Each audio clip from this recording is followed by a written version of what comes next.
Bonjour. Je m'appelle Audrey Redondo.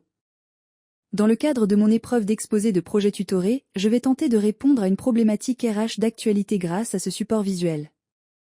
Didier Pitlet, spécialiste dans le conseil en réputation d'entreprise, a écrit dans son livre Le prix de la confiance, paru en 2013. Vous avez aimé la génération Y qu'on disait difficile à manager? Vous allez adorer la génération Z. Ces jeunes, âgés de 20 ans aujourd'hui, sont de véritables mutants, bien différents de leurs aînés les Y. La problématique RH qui découle de cette opinion est: comment un service RH peut-il accompagner l'arrivée de la génération Z dans son entreprise? Dans une première partie, je vous indiquerai le périmètre de mon analyse, en vous présentant son contexte, en définissant les termes importants du sujet, et en les caractérisant.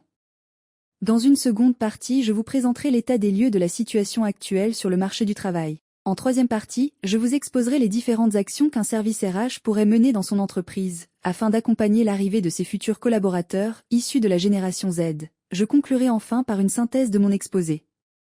Philippe Tastet, qui est un dessinateur de presse et un illustrateur, décrit parfaitement le contexte lié à cette problématique RH. Il souligne dans cette illustration le fait que, par la venue de la nouvelle génération aux caractéristiques bien différentes de ses aînés, 3 générations sont actuellement sur le marché du travail.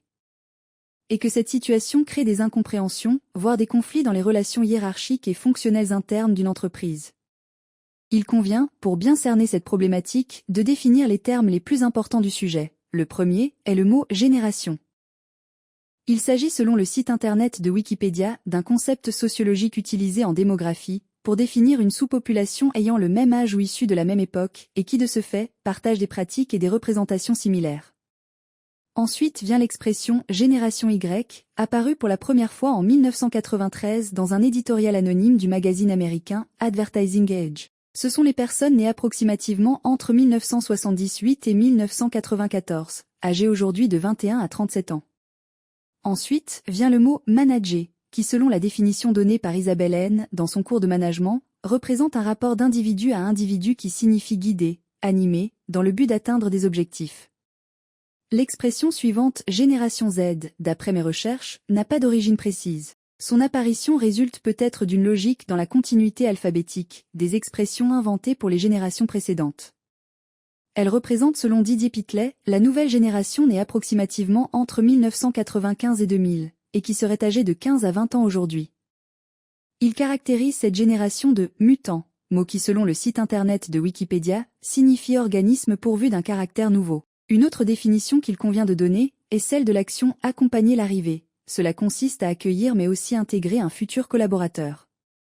Enfin, lorsque Didier Pitlet s'adresse à ses lecteurs, il emploie le mot « vous », qui correspond à la « génération X », représentée par les personnes nées approximativement entre 1965 et 1977, et âgées de 38 à 50 ans aujourd'hui, selon Douglas Coupland, écrivain canadien. En remettant tous ces termes dans l'ordre, mon périmètre d'analyse traitera donc l'intégration de la génération Z, qui est une génération mutante de la génération Y, par les managers issus de la génération X. Je vais maintenant vous présenter les caractéristiques de ces 3 générations, de la plus ancienne à la plus récente. La génération X, selon le site internet de Psychoressources, a connu le début de la précarité dans l'emploi, et de ce fait, considère le travail comme une clé d'épanouissement. Elle est motivée par les défis et l'envie d'apprendre, ce qui l'emmène à travailler de préférence dans un milieu collégial et convivial, ou encore, au sein de sa propre entreprise. Elle accorde une grande importance au moment présent, et même si elle est loyale envers l'entreprise qui l'emploie, elle souhaite avoir du temps pour elle.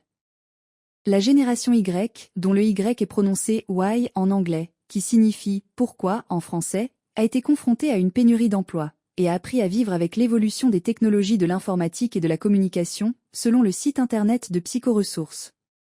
Toujours en recherche de réponses à ces questions, elle veut comprendre tous les thèmes qu'elle aborde au cours de sa vie.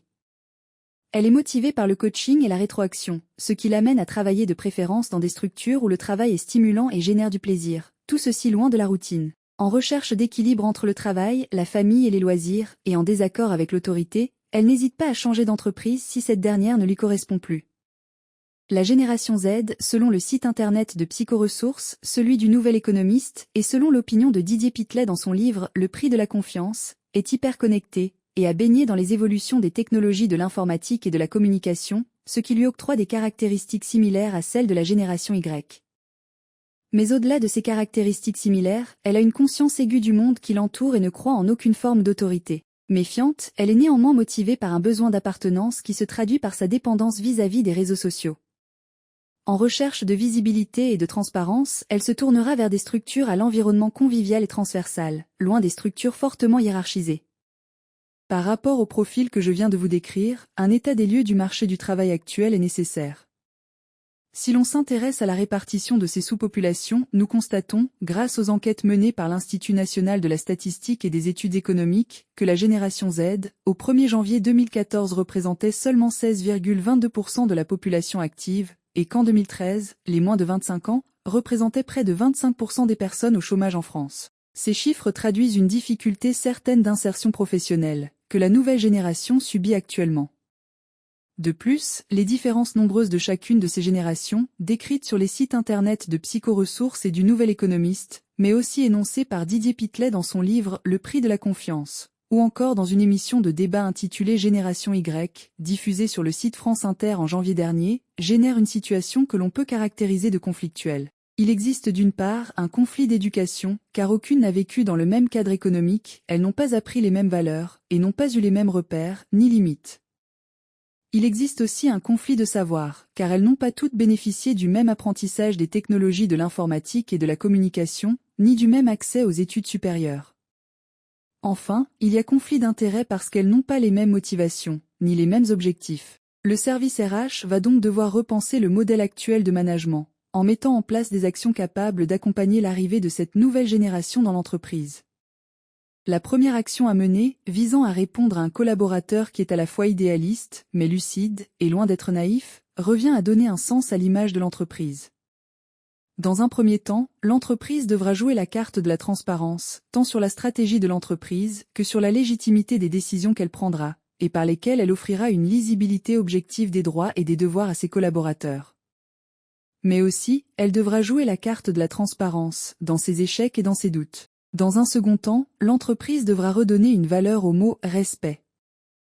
Cela passera par les valeurs qu'elle véhiculera, le cadre qu'elle fixera, les idées et les différences que sa structure possédera via ses collaborateurs, mais aussi par les engagements qu'elle prendra. Ce qui l'amènera au critère de l'exemplarité, qu'elle devra développer, via la cohérence entre ses décisions et ses actes, et l'ensemble de ses responsabilités, qu'elles soient sociétales, sociales ou encore environnementales. La deuxième action à mener, visant à répondre à un collaborateur hypersensible, en quête de travail collectif, revient à développer le partage transversal. Dans un premier temps, l'entreprise devra développer son management de proximité, en ayant un contact permanent avec le terrain, en étant à l'écoute de ses collaborateurs, dans le but de favoriser les échanges. Dans un second temps, elle devra favoriser le travail collectif, en organisant des groupes de travail, en mettant en place des challenges collectifs, afin de créer une synergie dans ses équipes. Enfin, la direction se devra d'être plus accessible, en réduisant les liaisons verticales, et en développant un management plus participatif. La dernière action à mener, visant à répondre à un collaborateur hyperconnecté, et à la fois engagé mais autonome, revient à l'impliquer dans l'aventure humaine de l'entreprise. Dans un premier temps, l'entreprise devra ouvrir ses canaux de communication, pour que ses collaborateurs puissent s'exprimer, interagir, et partager leurs opinions et engagements, librement. Dans un second temps, elle devra favoriser la créativité et l'innovation, grâce au regard neuf de ses collaborateurs. Et enfin, mettre en place la notion de variable dans la rémunération de ses collaborateurs, qui viendrait en récompense et en reconnaissance de leur implication, et de leur contribution à atteindre les objectifs qui répondent à la grande stratégie de l'entreprise. Pour conclure, le service RH devra mettre en place des actions capables de faire pencher la balance du management de demain, vers le développement de la marque employeur. Actuellement basé sur la fixation aux collaborateurs d'objectifs quantitatifs devant être mesurables à court terme, et visant à répondre à un moteur financier, le management de demain devra pencher vers la fixation d'objectifs davantage qualitatifs, devant être mesurés sur le moyen, voire long terme, en replaçant l'humain au cœur de l'entreprise. Parce que l'entreprise aura sa propre marque vers laquelle ses collaborateurs pourront s'identifier, et envers laquelle ils développeront une certaine fierté. La réussite de l'intégration de la génération Z dans l'entreprise passera par les étapes de la confiance, de l'adhésion, puis de l'implication de ses collaborateurs. Il ne reste plus qu'à se demander si les managers actuels, et plus précisément ceux issus de la génération X, seront capables d'un tel changement.